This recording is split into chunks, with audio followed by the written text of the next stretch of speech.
it was literally to the wire if the actual files would get down the wire to the office in London, because that was being evacuated where they could actually put it on the server. Get Radio Breakfast with Rich Smith. Really honoured and looking forward to catching up with our next guest. We're speaking to Nick Cope, of course, Oxford music legend and CBeebies popcaster as well. Nick, good morning. Good morning. How you doing? I'm very well. Thank you so much for joining us and being on the show today. So much we could chat and talk about, from going way back when to the Candy Skins. And being an incredible musician back then, to all the way to right here, right now, and the fantastic CBeebies Popcast. I kind of want to also sort of chat about your love of Oxford and Oxfordshire, because you've been here a very long time. I have, yes. Yeah, I have indeed. I mean, the whole family's been here. We've grown up here. We've been in the same house for over 30 years. But I mean, all the sort of kids have moved out now. So we're sort of thinking, should we move? But we're thinking we can't. It's really hard to leave. It really is. We saw a lovely house. We thought that's the house for us. We're gonna make the move. It was actually a house across the street from ours, but we didn't get it. You can't leave. You can't leave. You can't even cross the road to leave at all. What is it that's made you kind of stay and feel the love for the county and not even attempt to move across the road from that? Well, we're in East Oxford, so it's changed over the years, and it's just such a lovely place to live. We know loads of people because we've lived here for so long. There's, the thing is, we usually get to the weekend, we work all week.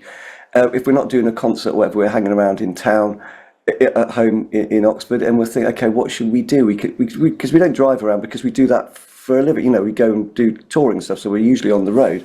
So we think, let's just go and walk by the river and walk into town, and you can. Literally you're sort of moments away from walking, where all the tourists flock in their thousands and pay huge amounts of money to come in, and we could just walk there every day. So yeah, that's one of the reasons. Yeah, it's so funny. When I used to live in East Oxford as well, that's exactly what I used to do. You are literally a walk away down the river as well, get to the head of the river, have a walk around town, and you're in the stunning and the beauty, which is, it's unmatched. It's unparalleled. It is glorious. There's such a variety of Harry Potter shops to visit as well. We just love them, And you can get all your American sweets there as well. So all sorts of stuff. Yeah, definitely.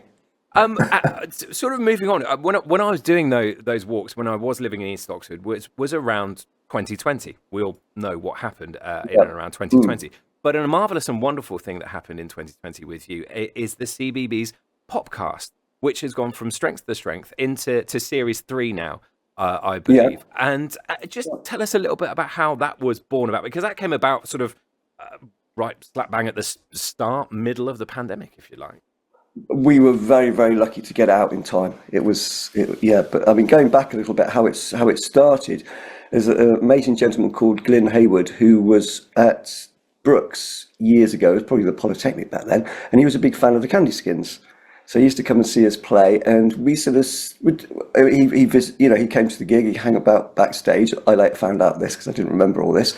And when he left university, he set up a digital animation company, and he made apps and sort of bits and pieces for children's television. And he got in touch with me over Facebook because he saw the videos I was making and the songs putting out on YouTube with my son Bert. We put out these sort of little funny animations to my songs. And he said, I'd love to do, work with you at some point, Nick, because I love the band you were in, I love the songs you're doing, I love the animation, the ideas and stuff like that. So he put the idea together. He sort of got together with a TV production company, and they sort of put it forward to the BBC. And after a long sort of row of commission meetings and stuff, we actually got the show commissioned, which was quite phenomenal. And then moving forward, I was actually in the editing suite in Maidstone Studios, and if you remember, right at the very beginning of the sort of pandemic, one of the first cases was at the Maidstone Studios, which was really, really weird. As I was driving there, it was all going on the radio. They're playing all this somber music thing. The world is changing. This is really, really weird. And then we finished the edit on the first series. And then it was literally to the wire if the actual files would get down the wire to the office in London, because that was being evacuated where they could actually put it on the server. So that's how close it got to not being there. But we were lucky because, I mean, you know, it was an awful, dreadful thing for people, but I guess we gave a lot of sort of entertainment for people sort of stuck in their front rooms. Yeah, exactly. The stars aligned for a certain reason, and certainly for the podcast, it's absolutely perfection in that respect. I did want to talk about the artwork as well, because now I don't have kids, but I'm meaning this in a very complimentary way. I instantly recognise you, and Norman, of course, and I instantly recognise you from the kind of the animation and the cartoon. But even though I'm not potentially the target market of who you're sort of trying to aim the songs at and the education at, that's as important as the songwriting itself. It's phenomenal. Well, the design of the animations, you mean, the sort of illustrations? Yeah, I mean, we spent a lot of time doing that because I mean, as I said, I used to do it with my son Bert. Then I used to bribe him to do these animations, and they got more and more complicated, and he just gave up. So I started doing it myself. And I loved drawing and loved cartoons when I was younger. So I just started doing them myself. And then I thought, I don't want a picture of myself when I did gigs. So I drew an illustration of myself, put it on a poster. You know, it's a lot more appealing than looking at this. You know, so I thought the families are going to like it. So then that was the sort of start of it, and then I would sort of put myself into some of the animations, and that got brought forward and refined and finessed into the TV show. Yeah. No, it's absolutely brilliant. As I say, and sort of recognizing it, that's a brilliant and wonderful thing. And working so much with children, I guess that must be a constant source of inspiration that you couldn't tap into just from your excellent songwriting yourself, or it must be a creative minefield in the best possible way. But I mean, if you set out to do it, you have to be in the field. You have to sort of be, spend a lot of time working at schools. I used to do all the drop-in sessions and stuff like that, and that's where I would get ideas for songs. But also, you'd find how to work.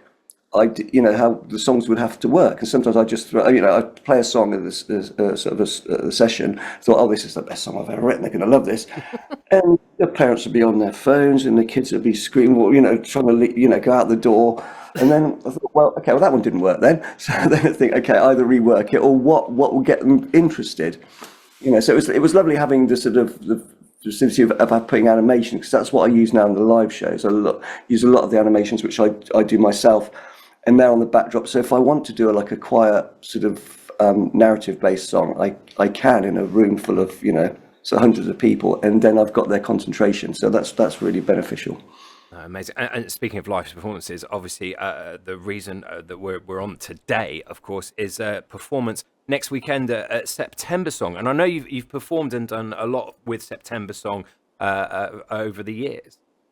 I've never played Septembersong, but I've played their the Wonderful Wood Festival. Sister Festival. Yes, yeah, which is just amazing. It's a legendary festival in this sort of neck of the woods. Yeah, it's lovely, and it's much the same sort of thing. So I can't wait to be there. Yeah, and what can people expect when you go out and you do this? What can you expect? A bit of animation, like you said, and kind of encapsulating everyone's attention. Yeah, I mean, I don't think they will have the sort of the AV facilities in the wonky church, which I'm playing in. But you never know; could be. It'd be like a sermon, wouldn't it? On that Saturday morning, yeah. It's such a great name, isn't it? The Wonky Church. Yeah, it's brilliant. Yeah, I'm looking forward to that. I don't know. There might be. I'm sure, but it's me. It's a sort of like a sort of stand-up singer-songwriter thing. Yeah, all good. Fantastic. And is it kind of like audience participation? What is it? Is it that people can kind of bring ideas to write songs, or is it kind of you just going, actually, we've got the songs and we perform them? Yeah, I mean, what I like to think it's like a Q&A. Yeah, which is they have to be quiet and attentive. That's what I do. I might actually have to write that one down. That's very good. Yeah, no, it's very much involved. They all sing along. Really, hopefully they know the words and they sing along. And there's songs that will get them moving, and then songs that will hopefully be moving in an emotional way as well. Brilliant stuff. Wonderful. Nick, it's been an absolute joy and catching up with you and chatting. And we could chat for absolutely ever. I wanted to ask just what the rest of the year holds for you and bits and bobs coming up potentially. More Yeah. series of the podcast or things. Yeah, I mean the TV show is still going really really strong. We're in the top 10 of the TV charts on CBeebies, which is amazing because the third series came out sort of almost a year ago or so. So Wow. that's still doing really well. I'm getting new fans all the way. My main thing is to do touring. So we're constantly sort of getting gigs and stuff and playing where we can. So that's sort of rolling out a new. We've got more gigs coming up now, up to the end of the year, and rolling out a new tour for 2025. So yeah, and more festivals and stuff to do as well. Brilliant stuff. Well, look, I'm sure Septembersong next weekend is going to be absolutely incredible, and I Oh, highly mate, yeah, recommend people popping down to see you and all it's of the other definitely, yeah, it'll fantastic be a acts lot. that are on. Nick Hope, it's been an absolute joy and a pleasure catching up with you, and thanks so much for Thanks for joining having us me this on. morning. It's a pleasure. Thank you. That's brilliant. Nick Hope, of course, Oxfordshire legend. I mean, you could just say that, absolute legend. And of course, you can catch the CBeebies Popcast as well, and catch him at Septembersong on September the 7th, just next weekend, of course. Brilliant stuff.